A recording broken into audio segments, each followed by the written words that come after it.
Welcome back. عدلیہ کے معاملات میں ایگزیکٹو کی مبینہ مداخلت پر اسلام آباد ہائی کورٹ کے 6 ججز کے شکایتی خط کے بعد سے قومی منظر نامے میں اداروں کے درمیان کشمکش کا تاثر مزید بڑھا ہے۔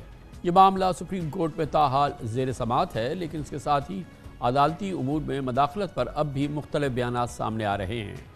آج راولپنڈی میں ایک تقریب سے خطاب میں chief justice Lahore high court جناب جسٹس ملک شہزاد احمد خان نے ایک بار پھر تیز خطاب کیا۔ ان کا کہنا تھا کہ ججز پر دباؤ کی شکایات آ رہی ہیں، مگر عدلیہ میں مداخلت سے مل کر ہی جان چھڑانی ہوگی۔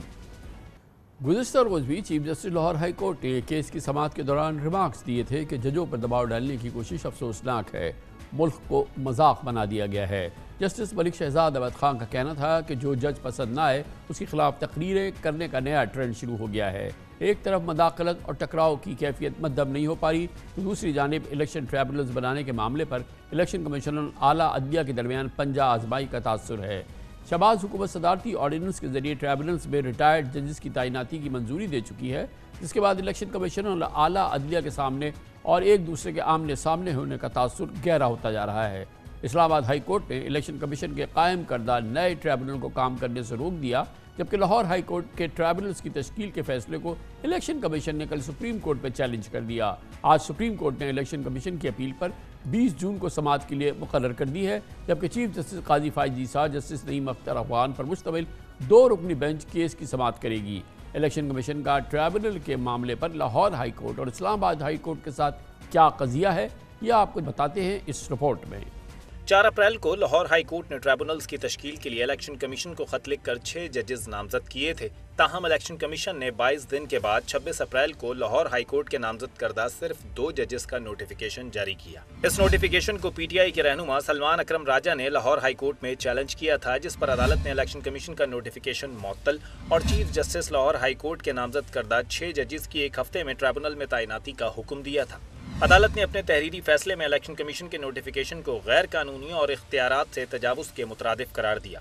29 مئی کے اسی فیصلے کی روشنی میں پرسوں chief justice Lahore high court نے پنجاب میں انتخابی عذرداریوں کی سماعت کے لیے 8 الیکشن ٹریبونلز قائم کر دیے، جسے اب الیکشن کمیشن نے سپریم کورٹ میں چیلنج کر دیا ہے۔ اسی طرح اسلام آباد سے قومی اسمبلی کے 3 حلقوں کے لیے جسٹس طارق محمود جہانگیری پر مشتمل الیکشن ٹریبونل قائم کیا گیا تھا، جس کے خلاف نون لیگ کے تینوں اراکین اسمبلی نے الیکشن کمیشن میں درخواست دائر کی تھی، جس کے بعد ایک ہفتے کے اندر الیکشن کمیشن نے جسٹس ریٹائرڈ عبدالشکور پراچا پر مشتمل نیا ٹریبونل بنا دیا۔ تاہم الیکشن کمیشن کے اس اقدام کے خلاف پی ٹی آئی امیدواروں کی درخواست پر اسلام آباد ہائی کورٹ نے حکم امتناع جاری کرتے ہوئے نئے ٹریبونل کو کام کرنے سے روک دیا۔ چیف جسٹس اسلام آباد ہائی کورٹ نے دوران سماعت ریمارکس دیے تھے کہ میرے جج پر الزامات لگیں گے تو عدالت سنجیدہ لے گی۔ انہوں نے استفسار کیا کہ کیا جج پر متعصب ہونے کا الزام لگانے والوں کو توہین عدالت کا نوٹس جاری نہ کروں؟ میرے ججز پر بات آئے گی تو برداشت نہیں کروں گا۔ ان امور کا تجزیہ کریں گے۔ ہمارے ساتھ موجود ہیں ممتاز ماہر آئین و قانون بیرسٹر اسد رحیم۔ بہت بہت شکریہ بیرسٹر اسد رحیم صاحب۔ یہ فرمائیے گا کہ ابھی تازہ ترین صورتحال میں ویسے تو ظاہر ہے کہ حالات سازگار نہیں ہیں، خاص طور پہ عدلیہ اور انتظامیہ اور اسٹیبلشمنٹ کے درمیان، اور حالات مسلسل ان میں خرابی ہوتی جا رہی ہے، مگر اب حالیہ چند دنوں میں بڑی امپورٹنٹ ڈیولپمنٹ ہوئی الیکشن ٹریبونلز کے حوالے سے۔ بظاہر ایسا لگتا ہے کہ الیکشن ٹریبونلز کے معاملے میں جہاں پر بہت ہی متنازع معاملات سامنے آئے ہیں ان ٹریبونلز میں، اسلام آباد میں، پھر لاہور میں، اور لاہور ہائی کورٹ اور اسلام آباد ہائی کورٹ اس معاملے میں بہت ہی سختی سے، بہت ہی تنبیہ کے ساتھ ان کیسز کو ڈیل کر رہی ہے۔ خاص طور پہ الیکشن کمیشن کی بہت اس معاملے پہ جو ہے وہ ان کی تنبیہ بھی کی گئی ہے، ان کو وارن بھی کیا گیا ہے، ان کو احکامات بھی جاری کیے گئے ہیں، اور دوسری جانب پنجاب حکومت کے ساتھ بھی یہ ہوا ہے۔ تو بظاہر یہ لگتا یہ ہے کہ یہ قصہ جو ہے یہ بڑھتا جا رہا ہے، جس میں آج آپ نے دیکھا کہ لاہور ہائی کورٹ کے چیف جسٹس صاحب نے جو تقریر کی ہے وہ کافی سخت تقریر تھی۔ جی بہت شکریہ کامران خان صاحب۔ جو الیکشن کمیشن آف پاکستان کا ایک کردار رہا ہے وہ ہمارے سامنے ہے، اور افسوس سے کہنا ہوتا ہے کہ جو پچھلے کچھ دنوں میں دیکھنے کو مل رہا ہے وہ الیکشن کمیشن آف پاکستان کو ایک تاریخی موقع کے طور پہ تصور کرنا چاہیے تھا۔ یعنی وہ انتخابات جو اگر ہم پرسیپشن پہ جائیں یا جو پرائما فیسی جو ثبوت بھی سامنے آیا ہے اس پہ بھی جائیں، نہ تو آزادانہ تھے اور نہ تو منصفانہ تھے، یہ اب ایک موقع تھا کہ اس تمام انتخابات کے پروسیس کو کچھ حد تک درست کر دیا جائے، کچھ حد تک آزادانہ اور منصفانہ جو ایک پرسیپشن تھی جو کہ عوام کھو بیٹھی تھی الیکشن کمیشن آف پاکستان میں، اس کو کسی طرح سے بحال کر دیا جائے الیکشن ٹریبیونلز کے ذریعے. اور وہ صرف تب ہوتا جب ایک خود مختار عدلیہ ان کی تقرریاں بغیر کسی کنٹروورسی کی، بغیر کسی تعصب کے کر پاتی.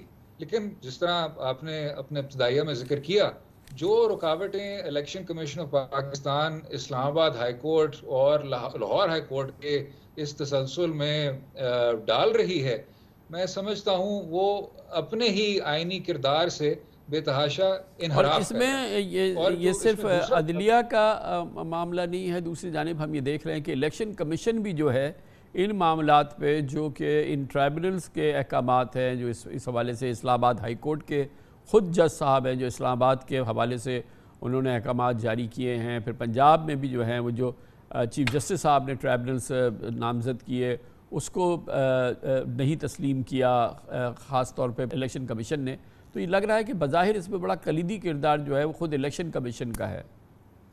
اسی کا ذکر کر رہا تھا کامران خان صاحب، میں عدلیہ کے حوالے سے یہ بات نہیں کر رہا تھا. میں تو یہی کہہ رہا تھا کہ الیکشن کمیشن آف پاکستان نے لاہور ہائی کورٹ اور اسلام آباد ہائی کورٹ کی راہ میں یہ میں سمجھتا ہوں بے بنیاد رکاوٹیں کھڑی کیں، اور یہ اسی وجہ سے یہ اپنے آئینی کردار سے انحراف کر رہا ہے. جو دوسرا زاویہ وہ یہ ہے کہ آپ عدالت عظمیٰ میں یہ ایک سلسلہ دیکھیں جو کہ چلتا آیا ہے جب سے اسلام آباد ہائی کورٹ کے 6 جج صاحبان نے اپنا وہ خط لکھا، تو پشاور ہائی کورٹ کی جانب سے، لاہور ہائی کورٹ، اسلام آباد ہائی کورٹ، پنجاب کی جو ڈسٹرکٹ عدلیہ ہے اس کی جانب سے، بلوچستان ہائی کورٹ کی جانب سے وہ تمام نکات آئے ہیں، بلکہ ریکارڈ کا حصہ بنے ہیں کہ جی یہاں دخل اندازی ہو رہی ہے، آپ ہمیں بتائیں کہ کیا کچھ کرنا چاہیے. تو اگر چاروں صوبوں کے بلکہ 4 صوبے اور مرکز کی ہائی کورٹس اس بات پر متفق ہیں کہ یہاں دخل اندازی ہو رہی ہے، ان کو اپنے آئینی کردار نبھانے سے، ادا کرنے سے روکا جا رہا ہے، تو اس اتفاق پہ میرے خیال سے اس اتفاق پہ اب عدالت عظمیٰ کو کچھ نہ کچھ اب کارروائی تو وہ تو معاملہ پہنچ تھی. گیا ہے نا، آپ کے علم میں ہے کہ یہ چیلنج ہو گئے ہیں جو اسلام آباد high court, Lahore high court کے جو معاملات ہیں، فیصلے ہیں، احکامات، سپریم کورٹ پہ 2 رکنی بینچ بن گئی ہے، چیف جسٹس صاحب خود اس کی سماعت کریں گے. جی یہ اب اپنے ہی ایک سلسلے میں یہ چلتا آیا ہے، لیکن جس طرح ہم نے پہلے بھی دیکھا کامران صاحب، جو سپریم کورٹ نے کوگنیزنس لی لیکن اس کے بعد کوئی خاص چلے کوئی حتمی اقدامات پہ وہ فی الحال نہیں پہنچ پائی.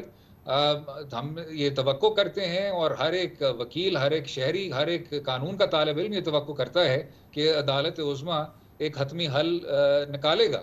بہت بہت شکریہ. ہمارے آج کے پروگرام کا اختتام ہوتا ہے. سیٹرڈے سنڈے کی ہفتہ وار تعطیل رہتی ہے، اس کے بعد عید کی تعطیلات ہیں، جس کے حوالے سے آپ کو عید کی پیش کی مبارکباد. عید کی تعطیلات کے بعد ہم حاضر ہوں گے. کامران خان کو اجازت. اللہ حافظ.